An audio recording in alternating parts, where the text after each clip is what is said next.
The 2011 CARB Hall of Fame dinner took place Saturday night. 250 people were in attendance to honor and remember these legends. Mike Dibben, Elmer, Layne, Dale Moore, Tom Randall, and Gene Claxton made up the 8th annual CARB Hall of Fame induction class. Racing at the old lakeside, it was probably most memorable. But we had a lot of good races there when it was NASCAR sanctioned. And, a lot of tough competition. And you'll be the only guy that we'll be able to ask this to tonight because you're still an active driver. Kind of put a bow tie on last season and then look us ahead to what's coming up in place this coming year here for 2011. Last year started off pretty good, but we had a lot of motor trouble, and we're racing the same car this year, and going to run a crate motor in it this year and try that. We raced Jeff City on Friday night, and we won.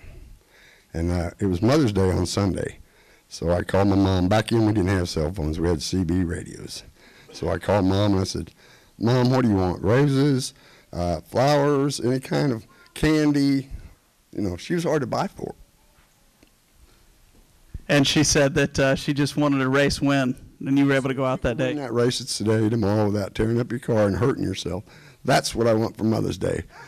And coming off the 4-corner for the checker flag, I passed Galen Schaefer and beat him by about a fender.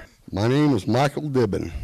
I won 6 track championships in 10 years, but I'm not smarter than a 5th grader. I bought a Franklin steel quick change. And Elmer said, let me look at this. Now, everybody's got a quick change. Think of what you're looking at when the next time you got out of the car. I put it there, and he laid it there, and he turned it over, and he turned it backwards and forwards. He went out and got a banjo out of a 39 Ford rear end. That's the little piece.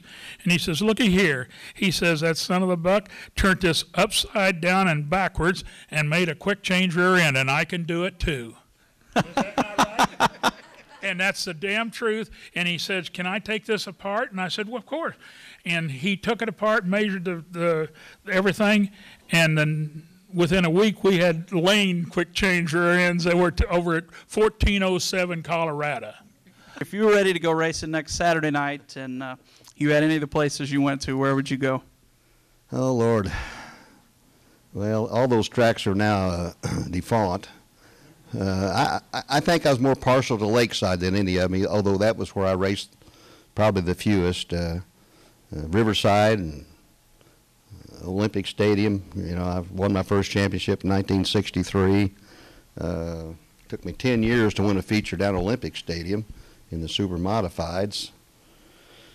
But Lakeside was probably my favorite. It's a half-mile racetrack, and I was a little bit older by that time, and you know, you learn not to bang as many wheels on a half mile as you do on a quarter mile. That was in 1952, and they started putting it together in the winter and finally got it done with it about July 4th and took it to Lincoln, Nebraska. And Bob Slater was the driver and had no paint, no numbers, nothing. It just barely got it there.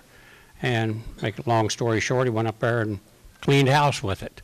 And, you know, 15 or 20,000 people watching. And so, you know, my dad got off to a good start right away with the sprint car.